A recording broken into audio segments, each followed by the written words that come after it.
What's good, Accountants Unlettered? It's me, Shanita Jones. And today I want to come to you and I'm trying to see if I'm started. But today I'm not going to hoop and holler. I'm not going to yell at you. I just want to talk to you. I just want to keep it real and share some things with you that I think might benefit you, whether you are just getting started or whether you've been in business for a while. Sometimes we just need a little bit of a reminder to make sure that we have things intact. And sometimes we feel like we are out here all on our own and we're the only ones making these mistakes and we're the only ones struggling and moving the way that we are. And sometimes we're not even struggling. It just feels like we're struggling because it doesn't come as easy as we expected it to. So I'm going to use my everyone because that's what it's there for. And I'm going to get started. So today I want to talk to you about 5 things self-employed accountants, including myself, wish they may have known or someone might have told them before they went into business. And this can be interactive. I do want y'all to talk back to me. Y'all know I get excited. I start thinking I'm on a pulpit somewhere, but I promise I'm trying to maintain my composure today. So I'm going to tell you what the 5 things are, and then I'm going to double back and go into the 5 things, and I'm going to just talk to you. So feel free to put your questions, comments, your amens, your ain't that right, whatever it is in a comment, and let's just have a discussion. So the first thing that I wish someone had told me was that it could take longer than I expected to get established. How about you? The second thing, I wish someone had told me that no one told me, and I could talk about this all by itself, is that I absolutely positively had to have not just marketing skills, but sales skills as well if I wanted to be successful. The third thing that I wish someone had told me early on, I heard it, I read about it, but I wasn't convinced, was that you absolutely do not want to generalize or overgeneralize, and that the real money is in the riches, as they say, is in the niches and in the specializations. Number 4, systems, they will make or break you, and overthinking them will make or break you too. And the fifth thing that I wish someone had talked to me about, and I'm still working on this, is self care. Self care, setting boundaries, and mindset. So I told y'all what the 5 things are we're going to talk about. And I want you to tell me which one in the comments do you think you struggle with the most? So let's talk about number 1. It'll take longer and cost more than you need to get established. So when I started my business out being a tax firm. I basically would show up during tax season, crank out a bunch of 1040s, a ton of EIC returns, and then I made my money and I went away and I was quiet. I had a full-time job. My husband always had a great full-time job. So money wasn't really a thing for me. I was really doing it because I enjoyed it. It was savings money. It was money for me to pull out my hat and say, hey, let's do something that we don't need to do. But I really enjoy serving the people and helping the people. I didn't like that I used to live in the hood back then. And I didn't like that these tax shops would pop up during tax season. They would have these predatory loans that they would offer people in the community, and then they would disappear. So by the time the IRS notices started flying, by the time there were trouble with people with their tax situation, there was no one there to support them, no one that actually stood behind their work and stood on things. So I took it upon myself to decide that I was going to be that person that would be there for them all year round and not just at tax time, even though my business really only operated during tax time because I was working with a bunch of W-2 employees. So once I got the bright idea and I started seeing, one year I made 10,000, next year I made 20,000, one year I made 40,000, got to 70,000. I was like, wait a minute, I could possibly probably turn this in to my actual job. I could turn my side hustle into a full-time hustle. So then that's what I set out to do. And I didn't realize, which is point number 1, that it would take longer and cost me more than I thought it would need to for me to get established. And the reason why it was such a problem for me is because I would just look at my business P&L. And I would say, well, I can't invest in this. I can't afford this software.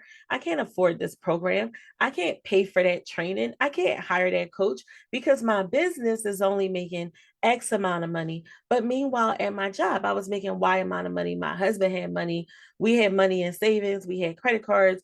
I had all these capabilities, but I was busy looking at my business. And I thought that I needed to wait until I made more money before I was able to invest the money to do what I needed to do. That is honestly, and I'm supposed to be talking about this tomorrow, but that is honestly probably the biggest mistake that I've made in business. And I didn't make it once or twice. I made that big mistake probably about 3 good times, but I don't do that anymore. So I overestimated how quickly I could do things, and underestimated how I didn't give enough credit to thinking ahead. I thought that, well, this is business. I got 3 business degrees. When I started, I only had two, but I was like, I got business degrees and I'm an accountant and I'm smart. And I don't need to treat myself like a regular business owner. But that was one of the mistakes. So you should be treating your business in startup phase, and some of us are in startup phase, even though we've been in business for 5, 6, 10 years. You still in startup phase if your business is not at a point where it's self-sustaining, able to do the things that it needs to do without you spending sleepless nights, right? So what I had to learn was that however long it took was how long it took. And however much it cost was how much it cost. And I was okay once I wrapped my head around this because I realized that everything I was doing was going to pay off. So if you may see people, especially my students, shout out to the accountants that I coach and accountants unlettered, you may see people start out from like zero, started from the bottom, and now they're here. And you may see them accelerate and go really quickly. And you might start to look at yourself and wonder, well, like, whoa, why am I not moving as quickly as them? Your race is your race, your path is your path, and theirs is theirs. But they do have a secret weapon. They have a secret weapon because they're able to learn from and leverage my wins and my losses even in the program. I'm in the middle of a launch right now. I'm in the middle of 2 launches right now. One is more public for my childcare launch, and I'm also having a free training for accountants, my fast cash flow formula workshop for accountants. So I'm in the middle of 2 launches right now. But as I go through these things for my business, I actually take the accountants that I coach with me step by step, play by play, so that they can see what goes really well, what they didn't like, what I didn't like, and they can adjust accordingly. What that does is that saves them time so that it doesn't have to take them as long as it took me. So if you were trying to do everything in your own strength, in your own might, and on your own accord, it absolutely can take you longer than you expected to, and it can end up costing you more. It ends up costing you more because you figure I'm gonna patch this. I remember when I created my first funnel. I patched together multiple systems. It was like a Franken funnel. I had MailChimp for my email delivery. I was using GoDaddy for my landing page. And then I had all kind of things plugged together because I didn't want to pay $97 a month for ClickFunnels. Once I started paying, and this is not a ClickFunnels commercial, but I am affiliate. Let me know if you need the link. Once I started paying $97 a month for ClickFunnels, I realized how seamless everything was supposed to work. I didn't have to check anything. So I could take those attentions and focus them elsewhere and make money. The biggest cost that I find that things cost when you start is the opportunity cost, the cost that you are losing out with the revenues that you are forfeiting because you could be doing what I was doing and Frankenstein and building Franken funnels together. I would go to everybody's free training, every free training, every free lead magnet, every freebie, every download. I was collecting them, I was hoarding them, I was binging on them. And they would feel real good, they would taste real good.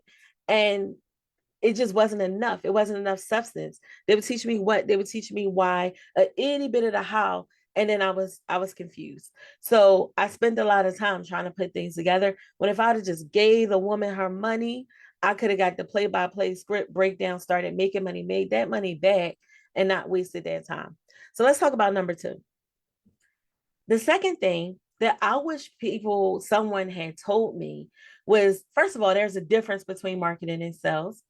A lot of us, I'm guilty of it at times, will use these terms synonymously or interchangeably, but they are very different. And I talk about this in my Close the Deal on Your Lunch Break training. But I didn't realize how important it was for me to have marketing and sales skills. I really found myself bragging that my business was growing by word of mouth. I really thought I was stunting. I was doing something because I didn't have to spend money on advertising. I didn't want to create content. I didn't want to do any of those things because I thought that I was just that good that people would just come to me because other people would tell them to come to me. And they did, but they were all connected. So I had to pretty much treat everybody like across the board, like as if they, we do our kids, those of us that have parents, treat everybody fair. I couldn't tell people I don't want to work with you because I don't like you, because that would be rude and it might potentially offend the person that was still paying me to refer them. I found myself saying things like, I'm not accepting new clients today, but then that would stop the referral pool when they got back. So I ended up finding myself in a really bad situation because I didn't have marketing and sales skills. I had people skills. I love people. I'm a people person, but I found myself in a really bad situation because of that, right? So what I had to learn the hard way was that I had to learn to market myself. I had to learn I had to learn to market myself. I had to learn how to sell. It wasn't enough to market to just get people to come to me. Once those people came to me, I had to be able to tell them why they should work with me. I didn't come from a family of entrepreneurs or business owners, right? My family went to work every day, worked hard. They were upstanding, honest people. And that's what I am, and that's what I was. But that doesn't really teach you how to grow a business and how to market. So you think you go into it with this W-2 mentality where if you work good and you do a good job, at the end of the year, you're going to get your bonus, you're going to get your promotion. It doesn't always work like that in business. And it's dangerous if you rely solely on it. So I had to learn that I had to not just spend money. Money will not fix everything. You also have to spend the time. How many books have you bought and not read? How many podcasts have you downloaded and not done? How many courses have you taken and not even logged into? Right? So it's not just about spending the money. You actually have to put the time in. The same way you have to put that time in to get that knowledge, you have to put that time in to understand your marketing and sales. And yeah, somebody's like, well, I'm going to outsource that. That's great. But if you outsource it and you don't really know what works for you don't know what to ask for, you don't know how to measure it, you will find yourself in a position where some marketer will tell you, oh, it's not working because you need more time, or oh, you have bad leads, or oh, you don't have enough leads, or oh, is this reason? It's always every reason except that marketer not measuring up. But if you don't spend enough time and invest enough time learning these things for yourself, you won't believe everything they tell you.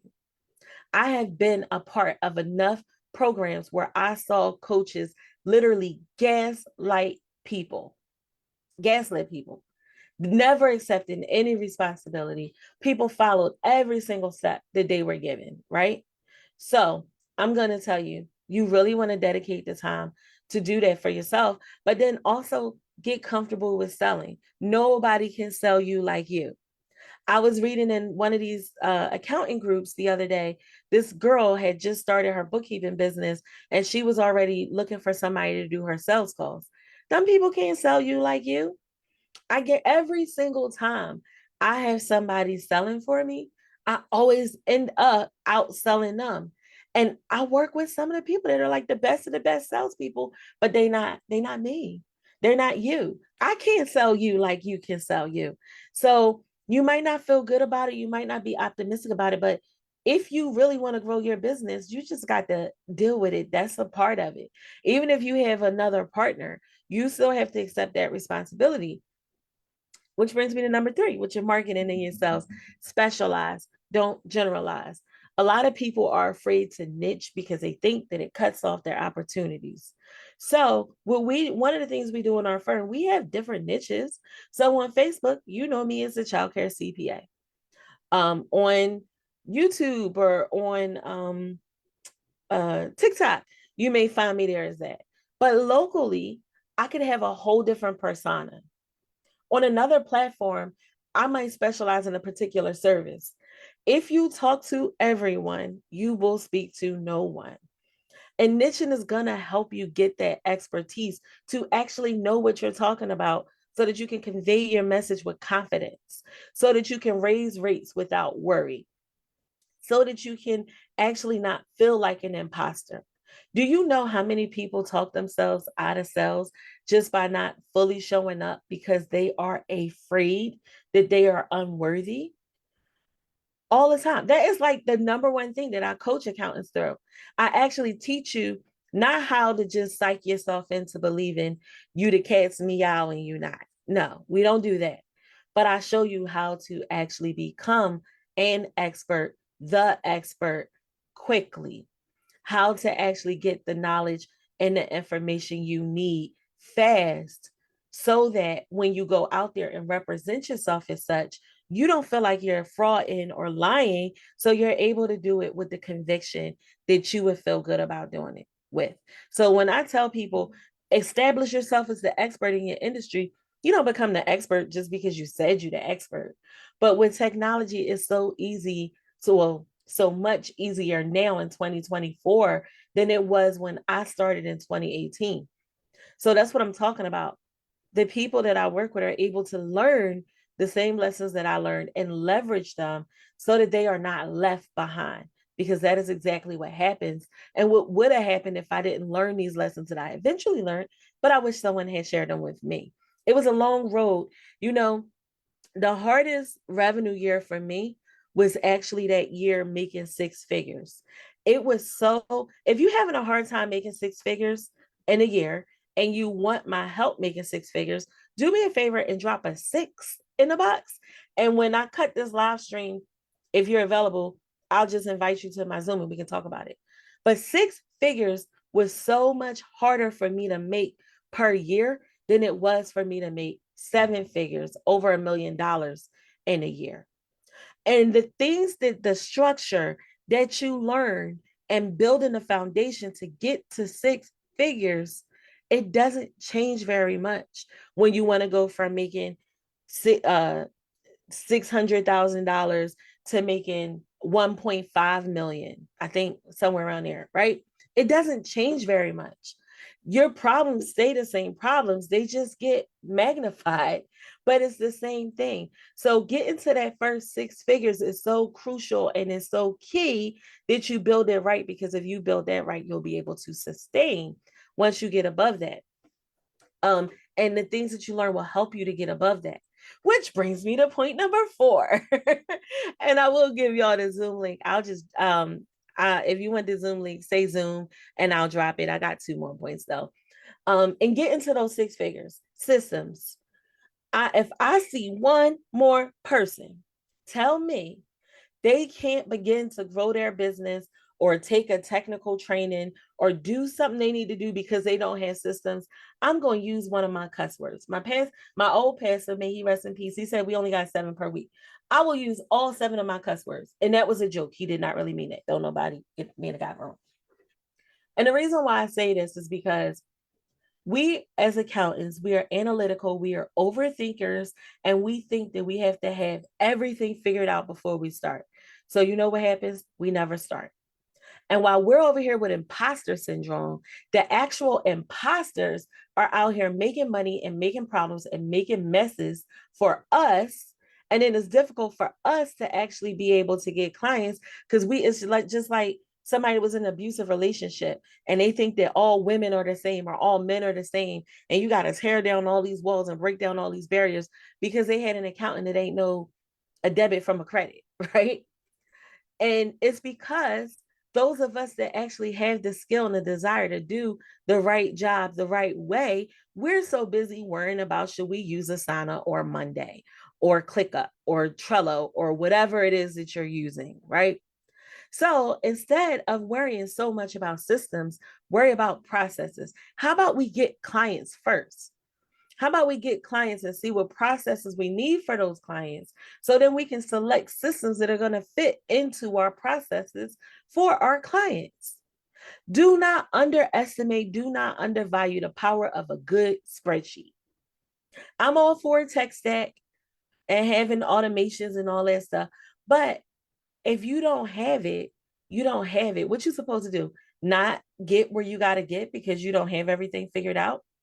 How has that been working out? Probably not very well. Or most of the people that are listening to me probably would have exited stage left. So give yourself grace. Stop worrying so much about having it figured out and having all these systems because I told y'all about things I wish I had known. I went through the process of setting up all these systems from consuming all this content, right? I went through the process of setting up all these systems. And then when I got clients, half of the things that I had systems in place for are services that our firm doesn't offer. And half of the systems that I set up and had placed, my clients didn't even work well with. So I had a whole bunch of stuff that wasn't really doing me all the justice that I thought it was doing me. And that I spent, that time that I spent would have been much better used getting the actual clients so that I could have figured out what my real processes were, what problems there were, and what systems there were. So I dropped the Zoom link. Anybody wants to come in and chat for a bit, you can come on in the room and I'll let you in when I stop the stream. So don't worry, I won't put you on Facebook Live. And the fifth thing, mindset, self-care, setting boundaries. When I finally got over the fact that I needed to invest in me, when I finally learned that I had to become an expert marketer and salesperson to grow my firm because nobody was going to sell me like me, when I finally realized how to overcome my imposter syndrome and establish myself as a true authority and dominate my niche, because that's what I did. And when I finally stopped crying over spilt milk with these systems, right, got my mind right, I realized that that was the bulk of the battle. And I had to develop self care, right? I ended up in the hospital, y'all. I wasn't even 40 years old and I was on the stroke floor. I was in the hospital from trying to hold it all together, trying to juggle and balance and burn candles at both ends in the middle and be everything to everybody and be a full time employee, be a mother, be a wife, be a daughter, be a sister, be a auntie, be a church member. I was trying to do all these things and I didn't understand how to prioritize. I didn't like saying no to people that I care about, but I had to understand that me saying yes to everybody was actually me saying no to me. So if you want this, there are some things you can't do at that time. Everybody want to promise you this lifestyle firm. It ain't no such thing as work-life balance. Work and life can live in harmony together, but you are never going to be equal 50-50 flat line straight up. You're not. Something is always going to be going on one side. And sometimes they decide to go head to head and they decide to get it popping together. But what we have to understand is that we have to take care of ourselves. We stress out over these clients, these deadlines, these client tasks. But guess what? God forbid you get sick and you get hospitalized, or God forbid you pass away. What you think they're gonna do? They're gonna go get a new accountant. That's what they're gonna do. They're gonna go get a new accountant. And they'll say, oh, that's a shame. He was so nice. She was wonderful. But you can't take none of this with you. So you want to make sure you're able to build the life that you want. You got to understand that everything ain't going to go your way. The first time somebody tell you no, instead of seeing N-O, put a T behind it in the N-O-W and see not right now. Or turn it backwards. Instead of it saying no, let it be on. Let it be on and popping for you to just go the other way. My daughter had all this trouble getting into nursing school. So instead of getting into nursing school, she went to trade school, became an LPN, and then now guess who's in nursing school? Because they had a bridge program. So if they don't let you in the front door, sometimes you got to go to the back door and kick it down. If you want it, you got to fight for it. Stop giving up so easy. Stop saying that I tried this course and it didn't work for me. I hired this coach. I did this program. It didn't work for me. I'm sorry that you had them circumstances and situations. I'm sorry. I've done some I was about to use one of my 7 cuss words. I've hired and worked with some coaches that weren't even coaches. They were really poaches because all the while they were supposed to be coaching me, they were stealing everything from me that I had already researched in all of my learning. I've had some coaches that didn't even really know what the heck they was talking about. They was just doing trial and error, testing it on me. But what if I would have took those negative experiences and decided that that was it? I would be back in corporate America working for people that didn't value me or respect me.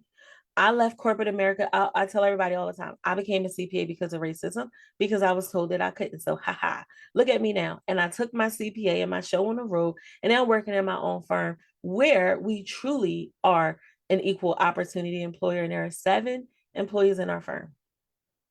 But if I would have allowed that first client that told me no to stop me, if I would have allowed that first ticket price tag on that training or that course or whatever I wanted to do, if I would have let that block me, where would I be today?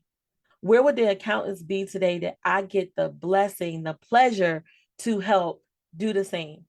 Where would those childcare owners that I work with be today if I didn't grow my firm and get my message out there to reach them? So when you start thinking about your business as being bigger than you, when you start realizing that you have gifts, talents, and abilities that are not meant for you to hoard and keep to yourself, but they're meant for you to share with the world. If God put it in your heart, if he gave you the purpose, he'll give you the provision, but you got to walk by faith, right? Not just by sight, because it looked real crazy sometimes. It looked real crazy in 2020 when I was losing clients at a rate of 7 clients in 7 days during the pandemic. It looked real crazy then. But like I told y'all, some of the things that I wish that I would have known, because I learned that I had to become an expert marketer and salesperson, I knew that if it went down over here, if it was off over here, I could flip the switch and turn it on. I knew that I had systems in place where that if I would have had to not be able to grow, I could have been able to do whatever work that I needed to do with just my husband and that, well, myself. And at that time, I convinced my husband to quit his job and join me. So I told y'all today was going to be a calm day. And I told y'all that I'm going to be hanging out on Zoom. If anybody wants to join me and wants to talk, the Zoom link is in the link. You can hop on and talk to me. And I'm just going to give you a quick recap because I want to be sure that we all understand what these 5 things are that I wish I knew, that I wish somebody told me. Okay. The first one is it's going to cost you something. It's going to cost you some time. It's going to probably cost you some money, right? And that's okay. As long as you're able to make more than you spend. And it doesn't happen the first week all the time. If somebody would have told me that it's going to take time, it's not instant. I was looking at people on the internet and it was instant for them. I'm smart too, so I thought it was going to be instant for me. Most of the time, when you see people's success, you only see the tip of the iceberg. You don't actually get to see what's under the surface. So, in the beginning, it's important that you build in those foundational surfaces, right? And then marketing and sales. I didn't realize it was a difference between marketing and sales, nor did I realize I had to do that. I thought once I got my CPA license that clients would kick the door down to work with me. Ha! It did not work that way. I had to work for the clients just like everybody else does. And then I also thought that this specialization was gonna limit my opportunities. It didn't. It was how I was able to dominate my niche, and it was how I was able to go from making like having a loss of like $700 one month to having a profit of like $50,000 the next month.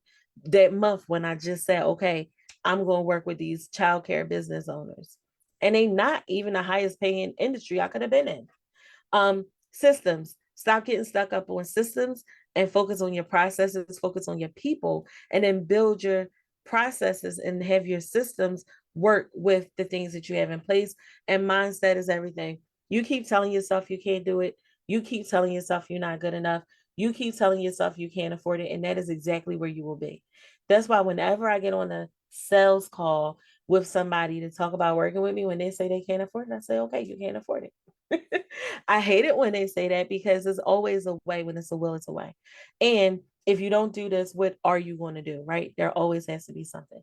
So I see one or two people hanging out in the Zoom room. I'm going to cut the stream and I'm going to talk. I'll be here for a little while. Come out and hang out and say hi to me. See y'all.